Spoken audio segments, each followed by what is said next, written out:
Welcome to Digging the Coast 365, day 67.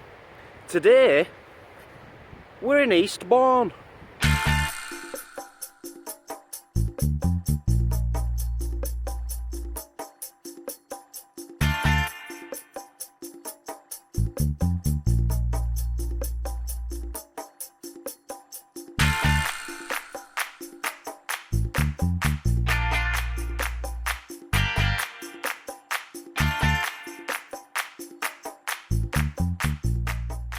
Now it's incredibly early, 6 o'clock, the sun's just starting to come up.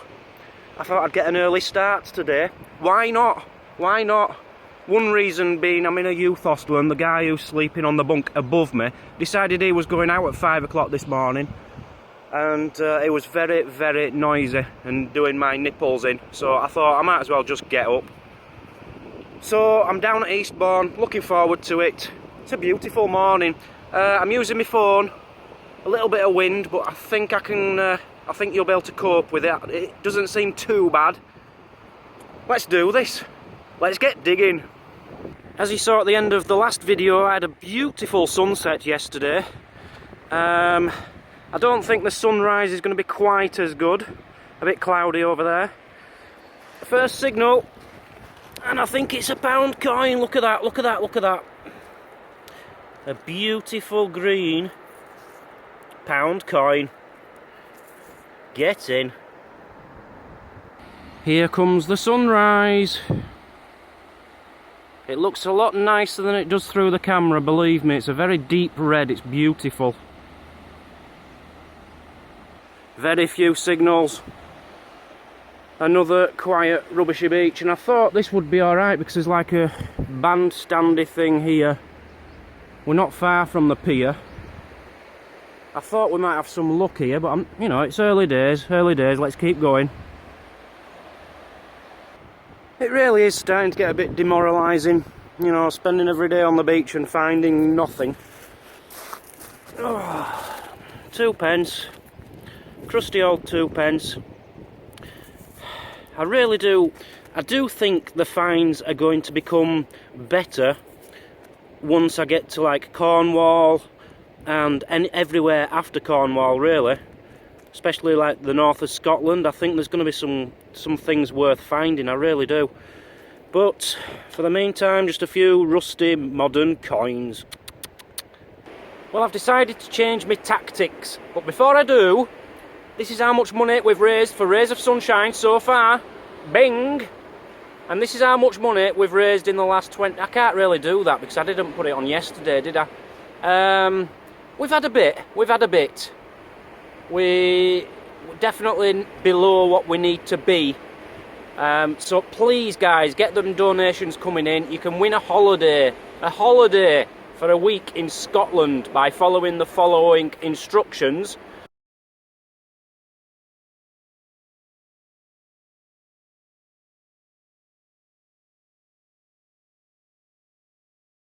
I'm sure you're all aware of what the charity is by now, Rays of Sunshine, and what it's all about. It's to give a wish to terminally ill or seriously ill children.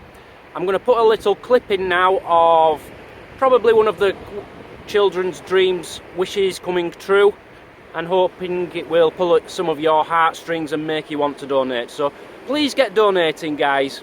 Come on, let's have a mad rush. It's payday. It's Halloween. Woo! Woo! It's Halloween, so everyone should be getting paid today or tomorrow, so please get donating.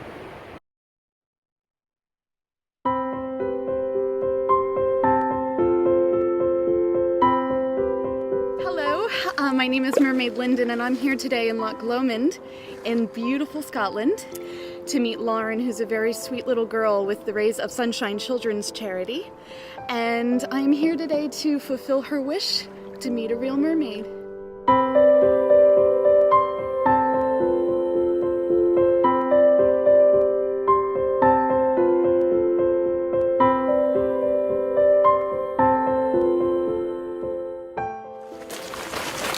My name is Mermaid Linden, and I wish to meet a mermaid today. Usually they're done on a full moon, and and the moon has to be just right, and a mermaid has to be completely alone for the spell to work. But each mermaid has her own special spell. So you'd have to think of your own magic spell, and it has to come from your heart. And then your magical spell will work. Are you gonna stay in your beautiful mermaid dress all day? Because it's the most magical day ever!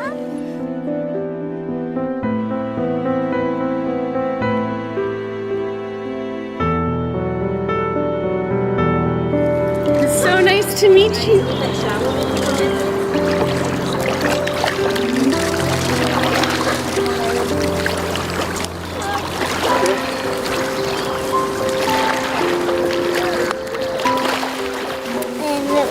Really fun and beautiful, and she had a lovely tail. She gave me this necklace.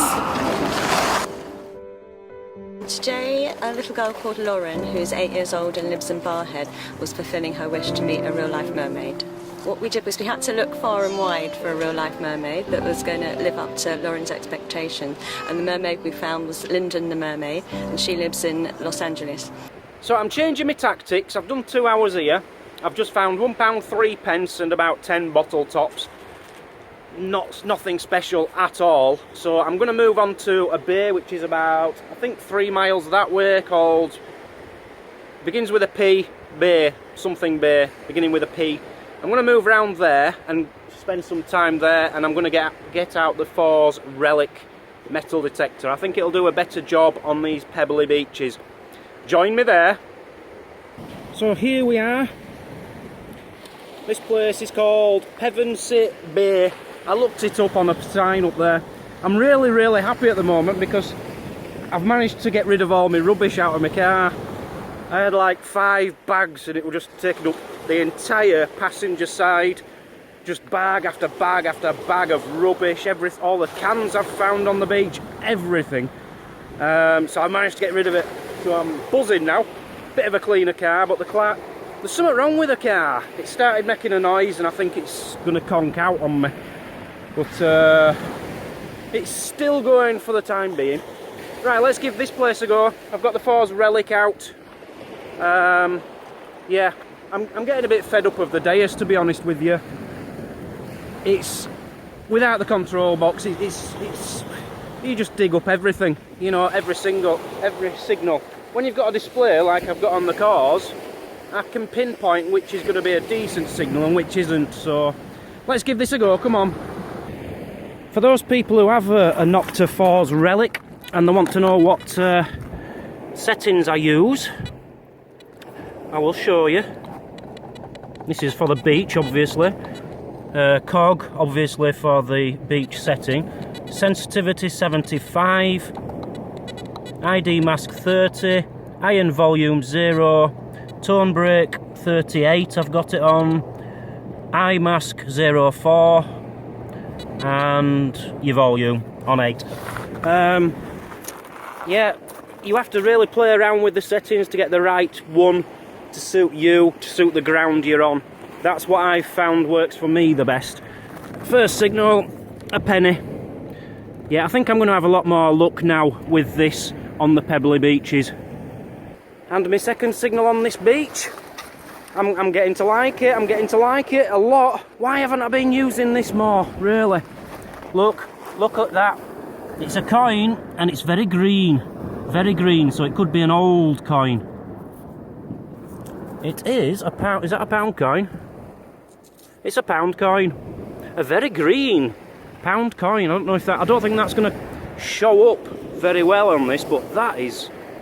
It's almost a luminous green. Beautiful pound coin. I don't mind admitting I got a little bit excited then, because I saw silver. I saw silver in the hole, but it's not. It's chrome. Some kind of tool, I think. Don't know. Maybe off a wrench or something. I can see the dreaded spikes of hell. That can only mean one thing. A fishing weight. Nice to get them out of the ground. Always wear gloves when you're metal detecting. I just got a little prick Found one of these last week. Oh, it's slightly different. And it's rammed in there. Come on, what's on the end of you? Ah, well, if it were a fish, it got away. What a shame. I love finding these. Is that weird of me? I just think they're fantastic. And fishermen love you if you give them to them. I'll see if I can find what was at the other end of that line before it snapped. And there was another one at the other end with a red top. I wonder what the difference is between red and yellow. Does anyone know? So I found both colours. So here I am next to the beach on a beautiful day. Absolutely beautiful morning. Just finding what you'd expect to find on the beach. A brass door handle. Oh yes. A brass door handle. Slightly bent brass door handle, but a brass door handle all the same. Okay, my baby said that was at 27 centimetres. It was pretty accurate, I must admit. It was a very good signal. A solid 71, 72. And it's another £1 coin. Absolutely buzzing, man, buzzing. Why ain't I been using you before? I love you. I love you. I really love you. I love you today. I'm going to start using you, baby. Almost very excited then. Well, I was just for a split second. I thought I had something, but I haven't. It's just like a big brass washer. But it looks like it's smiling, look. Happy days. Having to be quick because this tide's coming in very quickly. Very deep, this one. And this time we've got a red-ended one. Whoa, don't come too close. Lovely. I could do with like a sea fisherman just walking around with me. You know, like a guide. Whoa. Just a very interesting little fact for you about Eastbourne. I haven't got many facts about Eastbourne, to be honest. It's not a very facty kind of place. But there is one. There's somebody who comes from here who's very famous. Oh yes, Theresa May, our Prime Minister. Prime Ministeress. That woman. Well, I've nearly had enough for the day. I've been at it 4 hours now. This has just come up, some molten aluminium. But I don't think there's any mistake in what that was, do you? That's off a dog collar. It's in the shape of a dog. It must have been.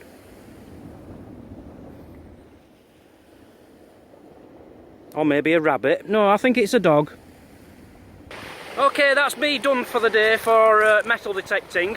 But don't worry, the day's still young. Let's go find somewhere else to show you. I think there's some kind of Roman abbey, villa, castle-y thing I can take you to. I don't think it's anything I'm going to enjoy because I've seen it all so many times in the last couple of weeks. But we'll go take a look. So this is where I'm taking you today. Pevensey Castle. Now, there's one slight problem with Pevensey Castle. It says it's closed now.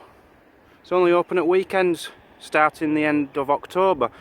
It says on the internet and in the book and everywhere else, it's until the end of the 31st of October.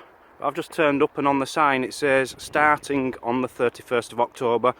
It's only open at weekends, so I've been ripped off really because I've just spent £2 for parking. I'm not an happy man, although I've not tried to get in yet, so I can keep walking around and see what happens. Well, somebody's just shouted me from the top of the castle, so I don't know if that's a member of staff saying, "Hello, get out, you're not welcome, you're not allowed," or it's someone who's a customer who's allowed in, and it is open. I don't know, we'll just have to go and see, but there's nobody else around apart from that person shouting hello to me. There's definitely children in there, that's all I can say. All I know so far is that the Romans were here, they built it, and then when they left, it was just left abandoned, I think, until 1066 when the Normans came. William the Conqueror came and built it again. Yes, it's okay, it's open today, so I can show you around. I'll tell you everything about it, I know everything. There's a school visit here at the moment, but they'll be gone in a minute apparently. So, what you see in the background there, that's the wall which, it used to be a Roman fort, okay, for over 200 years. And then this bit is the castle. The castle was built by the Normans in 1066, in just one corner of where the fort was. The fort was 4 acres big, it was a pretty big one. And to this side, it would have just been marshy land here and then the sea right next to it. The sea's now a mile away, because the landscape's changed. So I've just come down these steps into the south tower, and behind here you have these big balls. All these were excavated from the moat. Apparently they dug up hundreds of them. These were used to fire at enemies. Pretty cool. And then you actually come in here, and it's all been redone since it was a castle, because it was used in World War II by the Americans and Canadian troops. So they'll have used in here, and you can just see there the outline of the stove which they used in World War II. And there's an outline of me, that's my legs. So basically I'm about the same height as a stove. This is just another section of the south tower. Just looking through here, and there's pigeons nesting in here. So here you have the well, which is 50 feet deep, and it's wider than most wells that you find. It's a very wide one. But back in the day it would have had a wooden like tower on top of it to keep whoever's working the well away, you know, out of the elements sort of thing. So we're inside the inner walls here of the castle, and basically you've got outer walls and inner walls. Now if they got attacked and they managed to breach both of them walls, they'd head for here. They'd go in there, which is much more secure, and hide up in there. You'd have had a lot going on in here. It'd have been a bit like a marketplace really. You'd have loads of buildings all made out of wood. The only stone in here was this, which is the chapel. This is just the foundations of the chapel, but the actual chapel itself will have been made out of wood. And as you can see inside, the font is still there. And just at the other side, that's where there was a grave apparently, or still is. Apparently that's quite a famous gun. There was 2 of them. The other one's in the Tower of London now. It's from the 1500s. Not the carriage, just the actual cannon. You can see it much better from up here, because that's the Roman wall, outer wall. And this is the inner wall, which is from 1066. And that's the keep.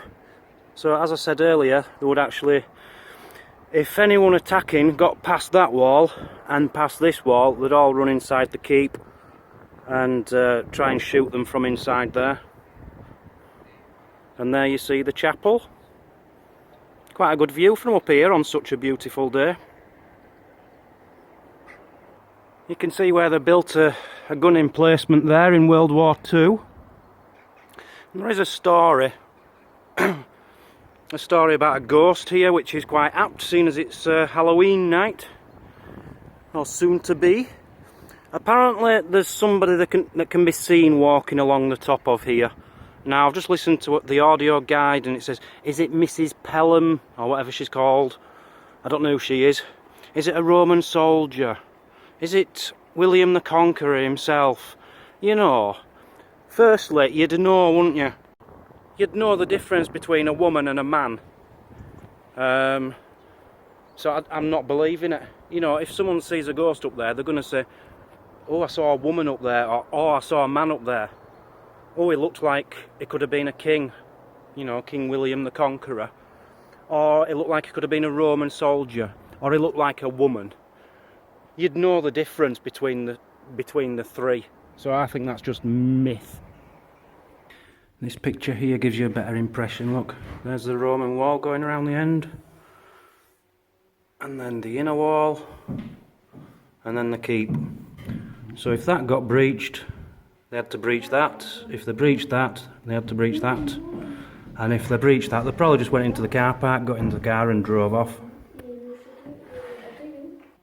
And that's the best picture I've seen so far of what it would have looked like. So you've got the big moat here, the old Roman wall here, the inner wall here.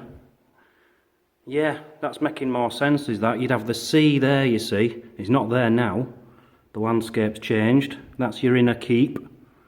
It would have looked like this. There's your church, look, your chapel. Yeah, and the well, look, the well. Yeah, that's quite a good picture, is that? I'm liking that. So this is the landscape now. This is what it would have looked like in Roman times. So all in between them blue dots would have been sea. There'd have been little islands. That is where we are. So we'd have been right on the end of a peninsula, basically, surrounded by sea. And then go forward to like the late 1300s. Only that bit would have been sea. A nice little guide, that. Yeah, I like that. Okay, I'm going to leave it at that. If you want to know, by the way, why the Romans did leave England, it's because they were getting attacked from other parts of Europe by barbarians all around Europe. So Rome basically ended up saying, look, just leave Britain, come back and look after mainland Europe, make sure we don't lose that. So that's why they left, just so you know. Yeah, it's very similar to all the other places I've been taking you. You know, it's typical, was a Roman fort, then became a Norman castle. It seems to have happened all up and down the coast from what I've seen so far. Nothing new, nothing more exciting to show you here, but you know, a nice day out, nice day out. So thanks for joining, guys. I've had a lovely day, and I'll see you bright and early on the beach on Digging the Coast 365. Don't forget to donate, people, to Rays of Sunshine. Thank you. Links in the description.